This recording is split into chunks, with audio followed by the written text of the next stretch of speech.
Hello everybody, welcome back to Plan B TV News Gist and Blog. This particular video have been trending and I felt the needs to talk about it since all of you have been complaining, oh, you don't talk about the insecurity, the things that are going on in Nigeria, you don't talk about politics, leave it in matter alone, leave your worry. Now we're going to talk about this. While I was trying to gather some information on the net, I stumbled across this particular video of Tony Talk Crime on how he makes exegesis to the whole story. So we'll come back to that.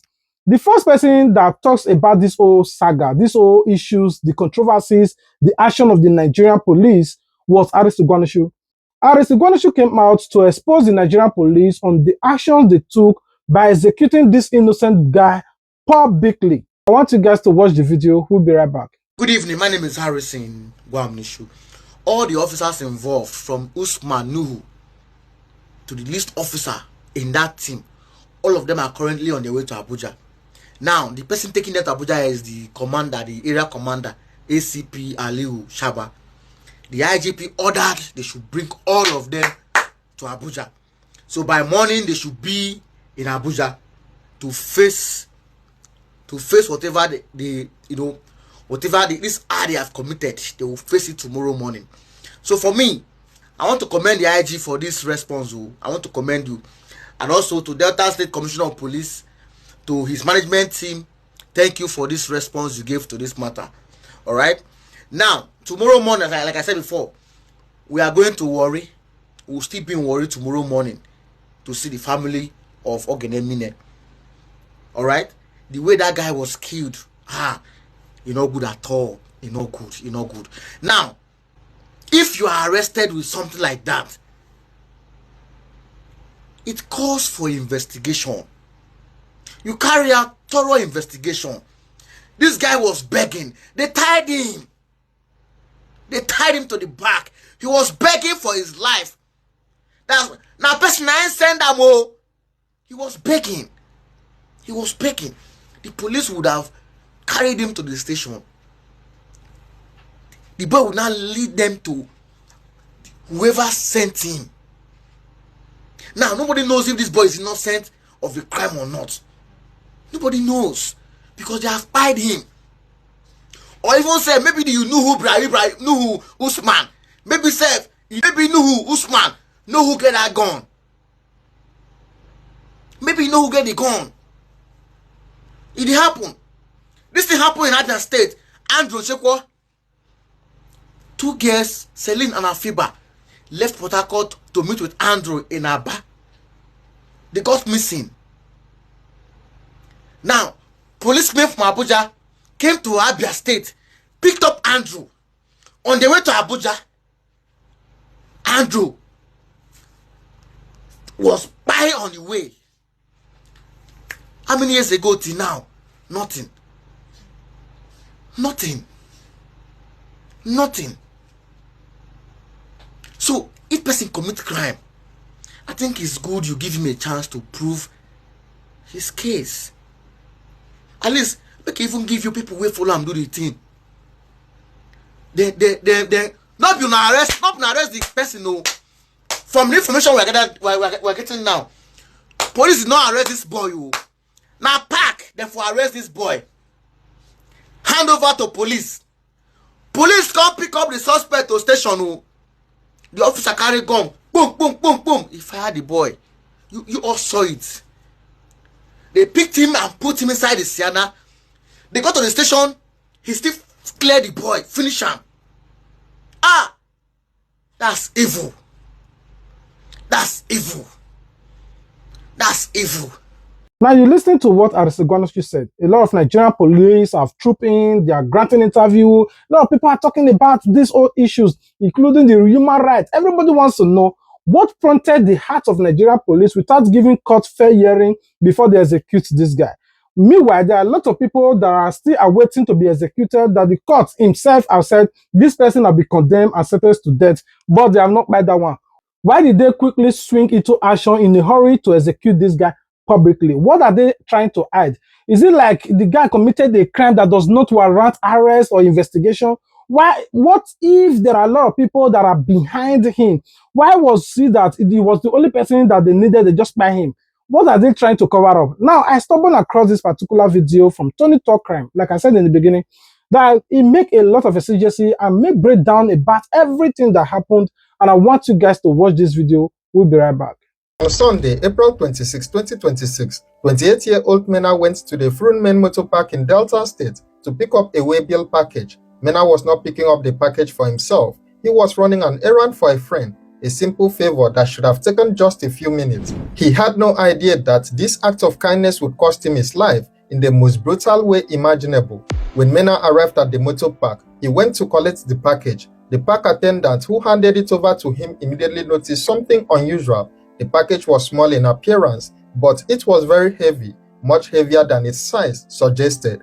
This struck the attendant as suspicious. He became curious and asked Mena what was inside the package. Mena told him honestly that he had no idea what was in the package. He explained that someone had simply sent him to help pick it up. He was just doing a favor for a friend. Mena could not open the package because it did not belong to him, and it would make no sense to open another person's sealed package without permission. However, the park attendants were not satisfied with this explanation. Their suspicion grew stronger. They insisted that the package must be opened. When Mena continued to explain, they forcefully opened it themselves, and what they found inside shocked everyone present. Wrapped carefully inside the package was a pistol and 4 rounds of ammunition. The discovery drew attention through the motor park. The attendants immediately apprehended Mena. They tied both his hands and legs to prevent him from escaping, restraining him on the ground. Mena began pleading with the park workers. He told them again and again that he was not the owner of the package. He insisted that he had been sent by someone else. He even made a crucial offer. He was willing to take them to the man who sent him to get the package on his behalf.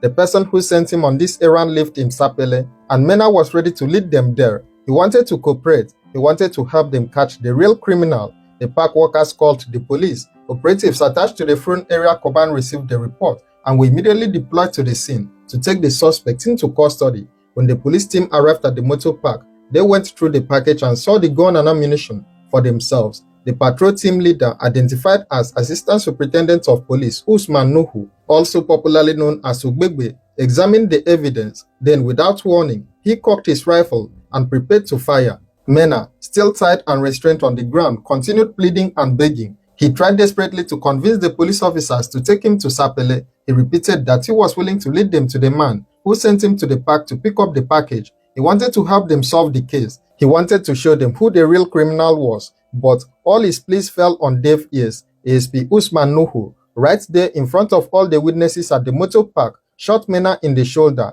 Mena was wounded and in pain, but he was still alive. ASP Usman then ordered his colleagues to carry Mena into the vehicle they had come in. The officers obeyed. They lifted the wounded young man and placed him in their patrol car. Mena was driven by the team to a Pan police station.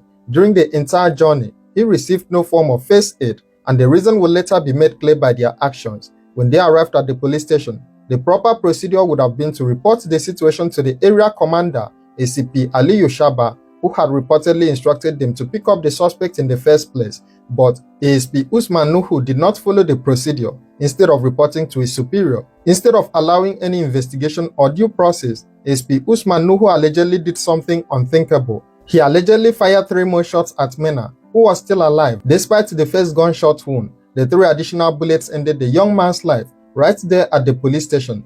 Mena, also known by his stage name Ojimillion, was a young upcoming music artist. He had been executed without trial, without investigation, and certainly without any chance to prove his innocence or even lead the police to the real culprit. The sounds of the gunshots from ASP Nuhu at the police station alerted ACP Aliyu Shaba. When the area commander heard the shots, he rushed out to see what was happening. Upon seeing the situation and understanding what had occurred, he immediately took action. He ordered that ASP Nuhu be disarmed, handcuffed, and detained on the spot. Around 10 a.m. on Monday, ACP Aliyu Shaba personally took responsibility for handling the case properly. He transported ASP Nuhu and his team members to Asaba, the state capital, where they were handed over to the Delta State Commissioner of Police. From there, ASP Nuhu and his team were moved to the Zone 5 Police Command in Benin. They were expected to be transferred to the force headquarters in Abuja for disciplinary actions. The Delta State Police Command released an official statement about the incident. The Commissioner of Police also condemned the extrajudicial killing in strong terms.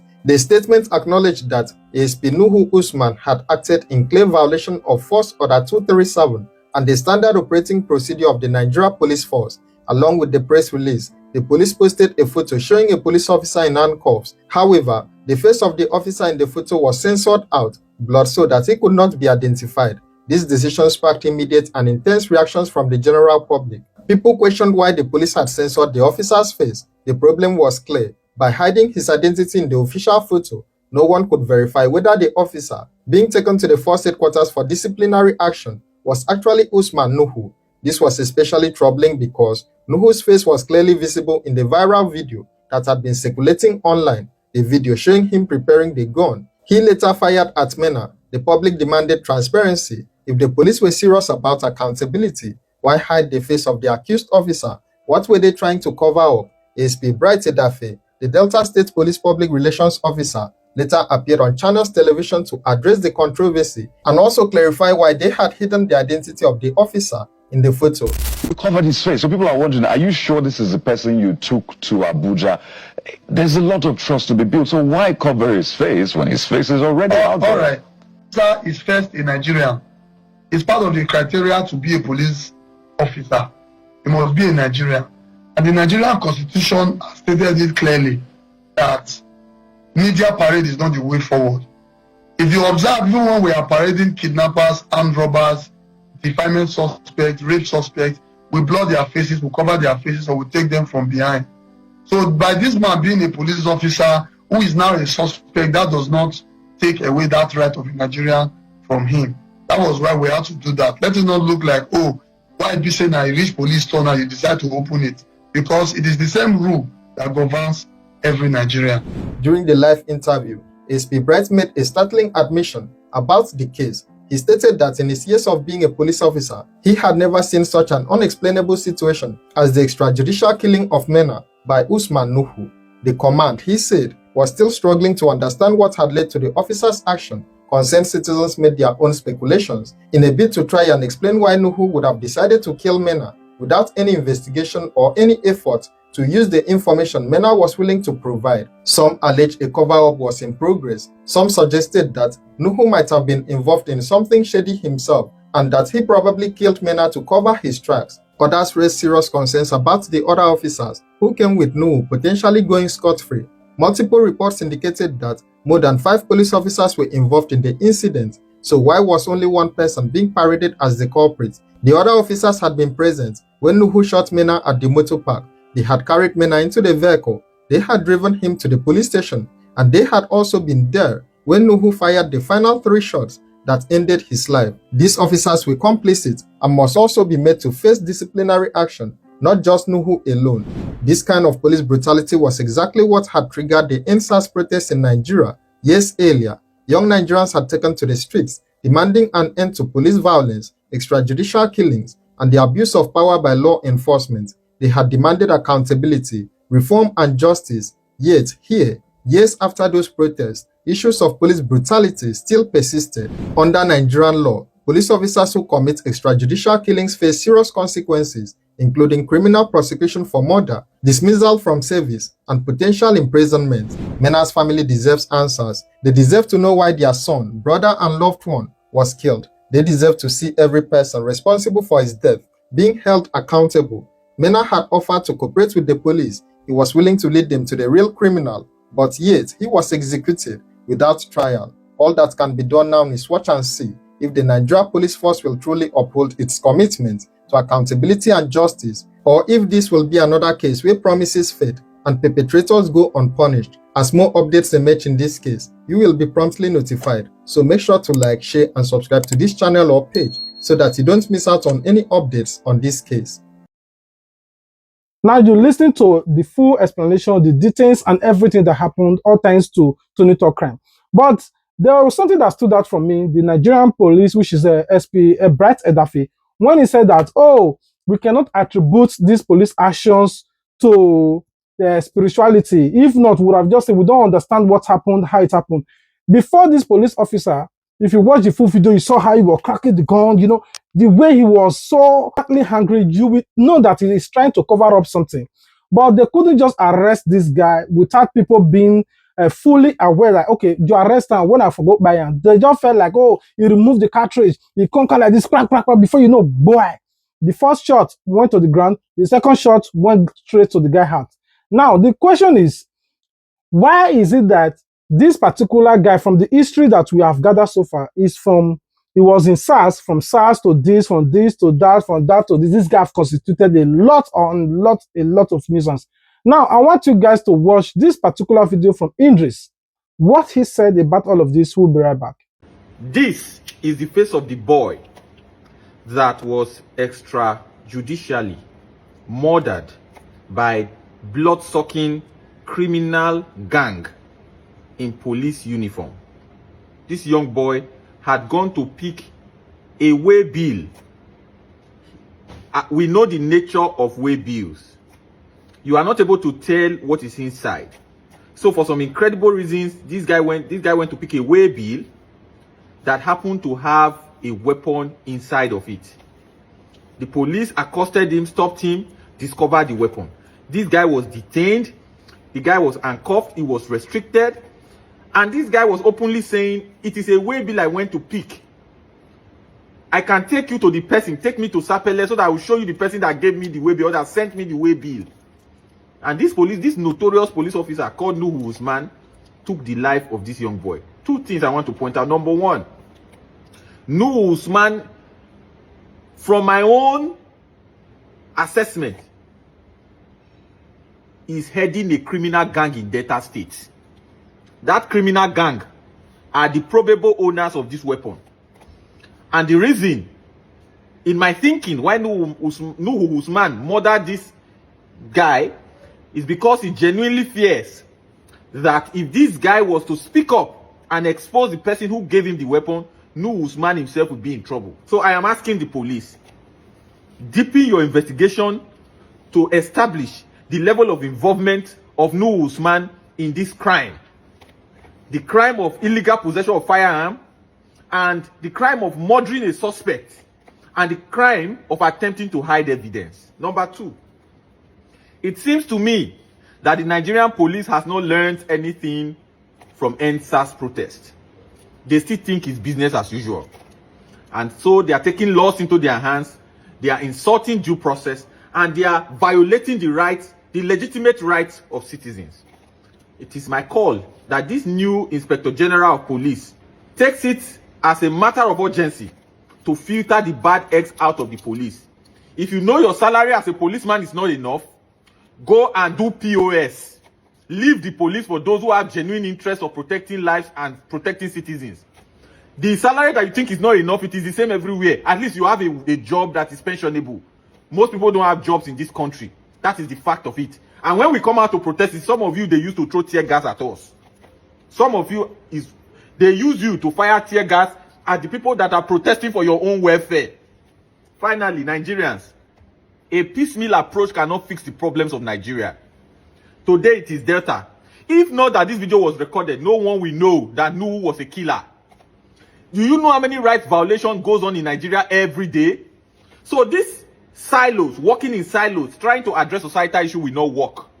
The simple solution is to fix leadership. Next year is election, 2027 general election. Register to vote, register in political parties, participate in the primaries of that political parties and vote in that election. By the time you vote and fix leadership, a proper leadership will fix our police. Anything short of this, we will continue to call for justice. Today it is Ogenemine, tomorrow it can be anybody. You can wake up in the morning now, you are not sure that you will go home with the life you took out in the morning. And this is not due to natural causes or sickness. A policeman, high on whatever is smoking, can just decide to end your life. Nigerians, take back your country, take your destinies in your own hands. Thank you for your attention to this matter. Now, you listen to what Idris said, you listen to his own contribution, not just him, a lot of people, including the Senate, everybody wants to know, the human rights want to know, the concerned Nigerian citizen, everybody wants to know. But do you know that this particular guy has committed a lot of atrocity even before he did this one? Now, I want you guys to watch this particular interview of News Central with Arisegwanishu, what he said about this police officer and how he got to this position before he carried out this act. And I want you guys to watch it. We'll be right back. All right. So ASP Ogbede, as they call him, Usman Nuhu, was formerly with SARS. After the NSAS protest, they changed the name to RRS. He moved them to RRS, and then from RRS he moved to a division called Ela Division in Delta State, where he was later removed again and moved to Warri, where he became a team member with the area commander Ifuru. The young man that was killed he went to pick up a whale bill. Someone sent a whale bill, so he went to pick up a whale bill on Sunday. So after he picked up the whale bill, I don't know what transpired at the park, but they said they suspected that something was fishy with the way the whale bill was looking like.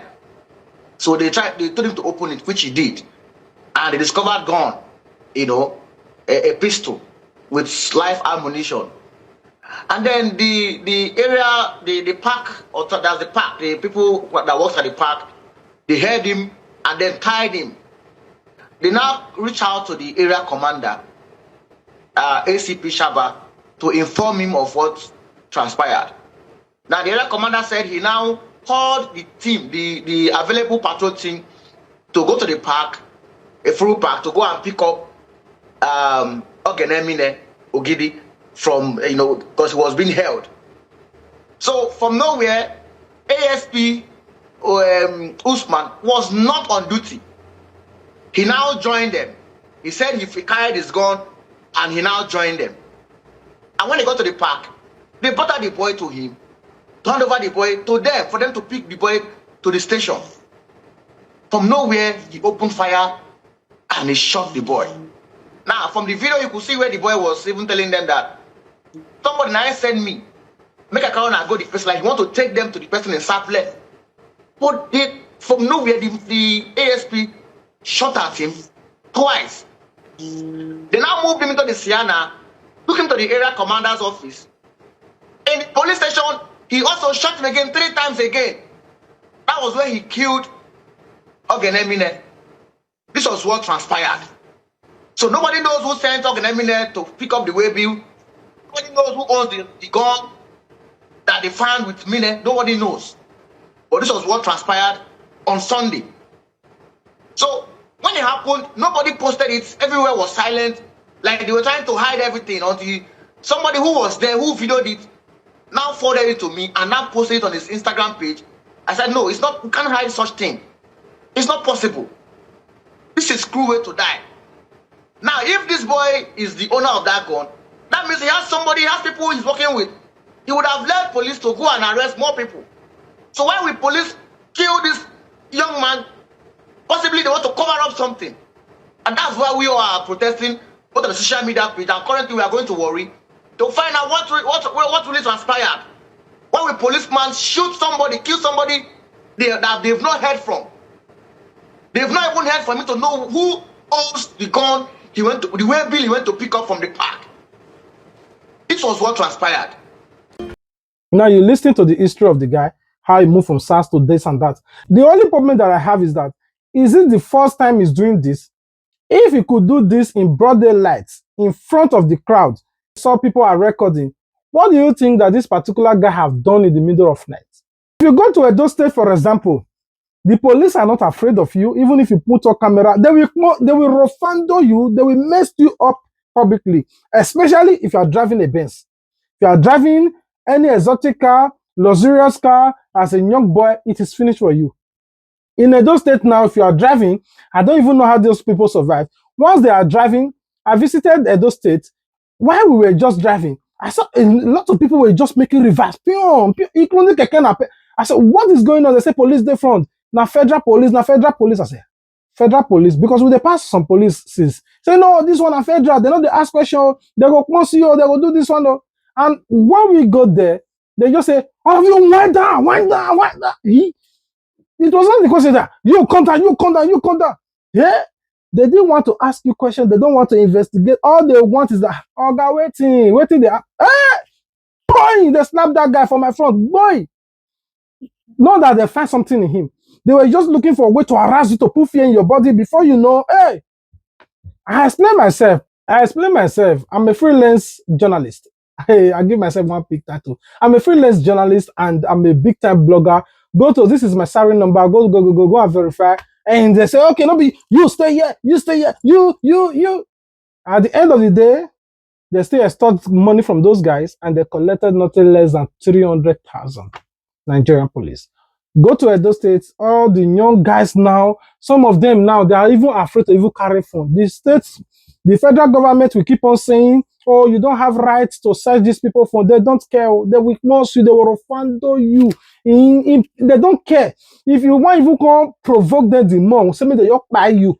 Carry your phone, say you want to record those police when they call federal police, when they wear that singlet, that black singlet. Those ones, they should call them to order. If not, those ones, I don't really know what will happen. There will be a second phase of end bad police protest, other than that of Hensas. Anyway, what are your thoughts regarding to this particular video you have watched? What do you think about this police? Do you think that there are still many of them that still out there that needed to be fished out? Not just him, because before you do it, there are a lot of them there. There were about 5 police all there. So I don't really think why they are carrying out this guy and say, oh, they should investigate all of them. These people are bad police. They are this person if you do this one, not if you do kidnapping in the first place. Anyway, we will do part 2 to talk about Nigeria police entirely. But this one will rest it here. We love you. We'll be waiting for you guys in the comment section. What do you think will be the punishment of him? Do you think they should just demote him, sack him, or arrest him and put him in prison, or execute him eye for eye?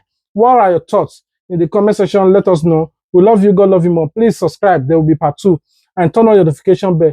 Let's dialogue together. What punishment do you think those police deserve? That's what concerns me in all of this.